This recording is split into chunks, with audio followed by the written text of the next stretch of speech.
वो सब lease hold land के ऊपर ही लग रही है। दूसरा जो ऑप्शन जो यहाँ के एंटरप्रेन्योर्स के पास में, जो यूपी के अंदर इंडस्ट्री लगाते हैं, उनके पास एक ऑप्शन रहता है कि हम लोग एग्रीकल्चरल लैंड परचेज करके उसको नॉन एग्रीकल्चरल करा के और उसके ऊपर यूनिट लगा सकते हैं। लेकिन रिस्क रहता है खासकर जो माइक्रो स्मॉल और मीडियम इंटरप्राइजेज हैं उनके लिए, कि जैसे ही आबादी बढ़ते हुए उस एरिया में पहुंच जाती है तो हम लोग को जो रिक्विजिट परमिशंस हैं, चाहे वो पॉल्यूशन की है या फिर जो हमारा जो हैवी व्हीकल का जो आवाजाही है, वो सब चीज़ें पे प्रतिबंध लग जाता है और यूनिट जो है उसको रन करने में बहुत प्रॉब्लम आनी शुरू हो जाती है। तो इसलिए हम लोग एंटरप्रेन्योर्स इंडस्ट्री जो है वो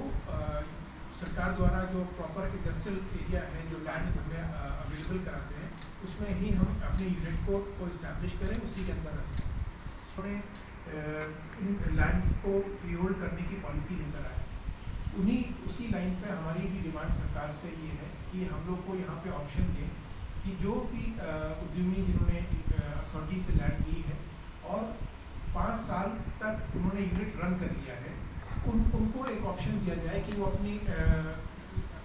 एक प्रीमियम पे करके जो भी चार्जेस हैं, फ्री होल्ड चार्जेस जो सरकार तय करेगी, वो पे करके अपनी लैंड को फ्री होल्ड करा दें। अब होना शुरू हो जाएगा लैंड के ऊपर, कमर्शियल यूसेज होना शुरू हो जाएगा या दूसरे यूसेज हो जाएंगे जो कि इंटेंशनल नहीं, क्योंकि इंडस्ट्री अगर इंडस्ट्रियल एरिया कहीं पे प्रोमिनेंट लोकेशन पे आ गया है तो वहाँ पे कमर्शियल यूसेज होने के चांसेस बहुत हैं। तो हम लोग हमेशा ये डिमांड करते रहे हैं आईए और आईए फोरम से कि आप लैंड यूज मत चेंज करें। जैसे कि जो रेजिडेंशियल एरियाज हैं उसको जो सरकार फ्री होल्ड करने की पॉलिसी लेके आई, तो वहाँ पे उन्होंने जो फ्री होल्ड किया, तो इसका मतलब ये नहीं कि उसके ऊपर फ्री होल्ड करने के बाद वहाँ पे कोई कमर्शियल एक्टिविटी स्टार्ट कर लेगा, क्योंकि लैंड यूज जो है वो गवर्न होता है हमारे मास्टर प्लान से, और मास्टर प्लान में अगर वहाँ का लैंड यूज रेजिडेंशियल है तो वो रेजिडेंशियल ही रहेगा। के रूप में अगर हम उस जमीन को बंधक बना के बैंक के पास गिरवी रखना चाहते हैं तो वो भी विदाउट यूपीसीडा या अदर अथॉरिटी की परमिशन के बिना वो भी चीज़ संभव नहीं है। और आप समझ सकते हैं कि जब हमें बार बार यूपीसीडा के पास में जाना पड़ता है तो वो टेक्निकल इश्यूज को फंसा के वहाँ पे एंटरप्रेन्योर्स का हरेसमेंट ही नहीं होता, इवन वो रीज़न बन जाता है। तो हम लोग का ये सरकार से ये डिमांड है। आज हम लोगों ने हर जिले में जिलाधिकारी महोदय के थ्रू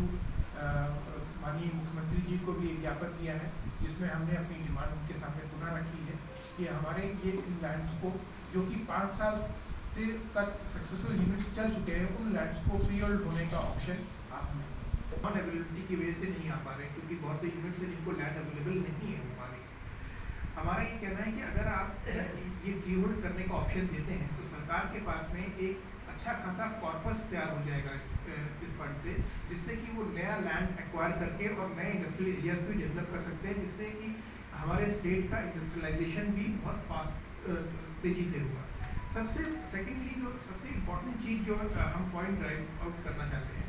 जो एक सरकार का एप्रीहेंशन है कि लैंड यूज जो है वो शायद कन्वर्ट हो जाएगा। तो हम भी हम लोग इंडस्ट्रियल एसोसिएशन है, we are with industrial activity, हम उसी को बढ़ाने की बात करते हैं। हम कहीं भी ये नहीं डिमांड कर रहे हैं कि हमारे इंडस्ट्रियल एरियाज के अंदर कमर्शियल लैंड यूज आप अलाउ करते हैं। लैंड यूज इंडस्ट्रियल ही रहे, लेकिन उसकी ओनरशिप जो है वो वहाँ के जो अभी लेसी है उसको उसके फेवर में उसको ट्रांसफर हो जाए, ताकि अगर वो आगे जनरेशन्स में अपने एंटरप्राइज को आगे पास ऑन करना चाहता है तो एक रियल एसेट के रूप में वो उस एंटरप्राइज को दे सके, ना कि एक वो एक्सपायर्ड लीज अपने आगे लेके जाए। जब रेजिडेंशियल प्लॉट को फ्री होल्ड करने का पैटर्न चला आ रहा है, सेम पैटर्न होता है कि इतना आपको ये जमा करना है, शपथ पत्र जमा करना है, तो ऐसा तो होता नहीं है कि रेजिडेंशियल प्लॉट में तो इंडस्ट्री लगा ले या कमर्शियल बना ले। तो इसको करने से सरकार को रेवेन्यू ही मिलेगा। मान लीजिए कि 10-11 साल पहले हमको 300 रुपये में कुर्सी रोड में एक प्लॉट मिला था, 300 रुपये मीटर से, और आज फ्री होल्ड होता है। आज अगर हम फ्री होल्ड कराते हैं तो 300 वाला रेट तो अब हो गया है 5400 रुपया। 5400 रुपये का अगर 10% हम जमा करते हैं तो 300 रुपये में तब लिया था, 5400 का अगर 10% जमा करते हैं तो 540 रुपये तो हमको अभी फिर से देना पड़ेगा। तो ये एक रेवेन्यू भी बढ़ेगा साथ साथ में, और अगर इसको कैलकुलेट करें तो इतना ज़्यादा रेवेन्यू बढ़ जाएगा कि इंडस्ट्रियल एरियाज बहुत सारे डेवलप हो जाएंगे। कितने हम जो यूपी सीधा के पास से सिर्फ 60,000 एकड़ से ऊपर की लैंड होल्डिंग है। अगर इस लैंड में अगर हम ये मान के चलें एक सब ऑक्यूपाइड है कि अभी इसमें कुछ वेकेंट भी है? मोस्टली ऑक्यूपाइड है तो और लेकिन अगर हम लोग यूपी लखनऊ में अगर यूपी सीधा का अप्रोच करें या बाराबंकी में अप्रोच करें कि हमें लैंड दे दी, हमें लिमिट लगाना है, बहुत से हमारे मेंबर्स हैं जिन्होंने MOU साइन कर रखा है, सिर्फ उनका इसलिए धरातल पे नहीं आ पा रहा क्योंकि उनको लैंड अवेलेबल नहीं हो पा हाँ नहीं रहा। हमें ये एप्रीहेंशन है क्योंकि अगर आप रेजिडेंशियल एरियाज को भी फ्री होल्ड कर सकते हैं। अभी आपने देखा होगा पिछले वीक में ही उन्होंने वो तो पेपर में उन्होंने निकाल दिया है। तो जब वो ट्रांसपोर्ट नगर की कमर्शियल लैंड को फ्री होल्ड कर रहे हैं तो वहाँ इंडस्ट्रियल लैंड जो चीज़ें उनकी जो पावर सरकार की बाकी एरियाज में है वो इंडस्ट्रियल एरियाज में भी एप्लीकेबल है।